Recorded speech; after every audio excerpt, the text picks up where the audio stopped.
Welcome to Let Me Fix This. Enjoy the video. You start by verifying power and basic connectivity so the amplifier has a stable foundation. First, measure the supply rails and fuses. If voltages are off, the amp won't pair reliably. Next, reset the Bluetooth module and watch the pairing LED to confirm it enters Discovery. Finally, inspect solder joints and external cables for cracks or corrosion. These common faults interrupt signal flow. Once done, you'll know whether to proceed to internal repairs or firmware and module work.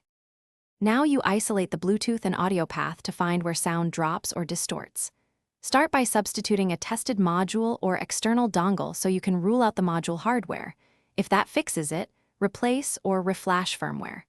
Then trace audio from the input jack through preamp stages, volume control, relays, and into the amplifier IC, using a multimeter and scope to see where signal disappears.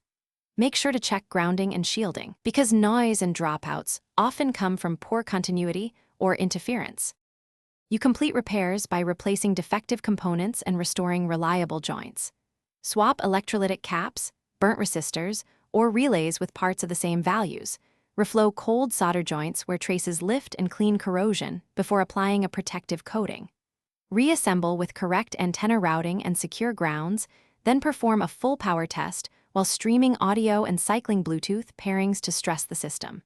If intermittent issues persist, check temperature drift and remeasure voltages under load.